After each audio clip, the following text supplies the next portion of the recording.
Então, pessoal, vamos falar um pouquinho agora sobre o xeque-mate. Como foi dito antes, o xeque é uma ameaça ao rei, mas é uma ameaça onde esse rei vai ter ainda como escapar, vai ter como jogar ou se defender. Então poderia haver a pergunta, o que é um xeque-mate? Xeque-mate é uma ameaça na qual o rei não tem como se defender, não tem como se movimentar, não tem como escapar. A primeira coisa que temos que colocar na cabeça é que para fazer um xeque-mate, nós precisamos de duas peças. É impossível que uma peça sozinha consiga dar o xeque-mate.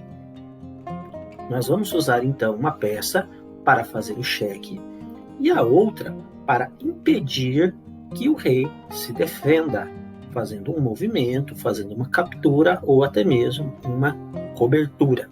Vejamos a seguinte situação. Se eu conseguir colocar a dama na casa H8, nós já sabemos que ela vai ameaçar o rei, né? Foi uma posição que a gente já viu em outro momento, mas nós sabemos que o rei vai poder escapar para uma dessas três casas aqui à frente. Para que eu possa dar o xeque-mate, então, ou seja, para que o rei não tenha para onde escapar, eu teria que usar uma outra peça em uma posição que eu proíba o rei de andar para uma dessas casas aqui, para uma dessas três casas. Um exemplo de peça que eu posso usar para fazer esse tipo de xeque-mate é a torre. Se eu colocar, por exemplo, uma torre nessa casa A7, o que vai acontecer? A dama está ameaçando o rei, porém, o rei, olha só, está ameaçando o rei, porém, esse rei não tem para onde escapar, porque ele não tem nenhum lugar que ele possa jogar. Se ele movimentar para a casa F ou casa D, né, na horizontal, ele continuará ameaçado pela dama. Se ele andar para uma dessas outras duas casas, dessas três casas, perdão, na linha 7, tanto a F quanto a E e a D, ele também vai continuar ameaçado, só que agora por uma torre.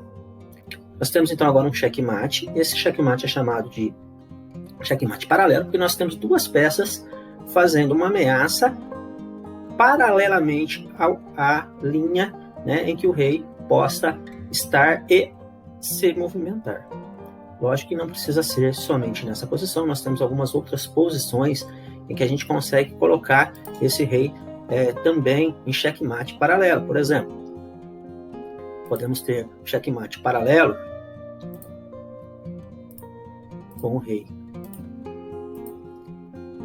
aqui na casa H8, e agora nós temos, ele está na vertical, a ameaça está na vertical. Nota que a gente trocou agora. Quem ameaça o rei, quem dá o xeque é a torre, e quem ajuda o xeque é a dama.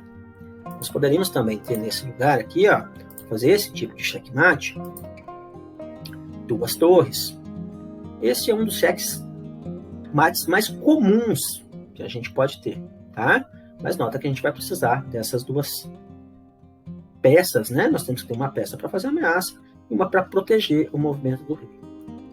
Vou colocar aqui para vocês, então, mais um tipo de xeque-mate, agora usando duas peças, só que de uma forma um pouquinho diferente. Eu vou usar agora a dama e o próprio rei. Então, há essa possibilidade de a gente fazer xeque-mate fazendo com que o rei auxilie no xeque-mate. Note que eu não posso colocar um rei perto do outro, né? Mas vamos colocar aqui, ó. Imaginar o seguinte, que a dama, ela vai dar o xeque no rei. Então, eu vou colocar ela aqui em uma posição, tá, próxima ao rei, em que ela vai estar ameaçando. Ok? E aí vocês podem falar, tio, lógico que ele não pode andar para nenhuma dessas duas casas, mas ele pode capturar a dama. E aí que vem aquela história que o tio falou. Eu vou colocar o rei protegendo. Aonde que esse rei pode estar, então? Então, por exemplo, se esse rei estiver aqui, ó, já impede. Por quê? Porque se esse rei fazer a captura da dama, ele continuará em xeque. Ele não pode andar nem para frente, nem para os lados, e não vai poder capturar. Continua em xeque. Ou, se o rei continuar aqui, né, tá vendo? Ó, ele está próximo. Então, isso aqui é uma outra forma muito usada também, porque geralmente nós vamos ter, final de partida, nós teremos poucas peças. Como que eu posso fazer, então, um xeque-mate com poucas peças? Então, isso aqui seria uma possibilidade, usando, então, o rei para proteger a peça que está dando o xeque, tá? Nós temos também outras possíveis posições, né? Por exemplo, se a dama estivesse aqui, né? Ele vai poder andar para cá, tio, mas se eu colocar o meu rei aqui, ó, tá vendo? Eu já protejo, ele não vai conseguir fazer esse cheque, tá certo? Não vai poder capturar e nem andar para nenhuma dessas duas casas. Então, são várias possibilidades, como eu te disse. Eu preciso ter no mínimo duas peças, uma para fazer o cheque e a outra para auxiliar para que esse rei não possa escapar. Pessoal, para algumas peças, às vezes é necessário a ajuda de mais do que uma peça para auxiliar no cheque. O que acontece, por exemplo, com o bispo? Tá?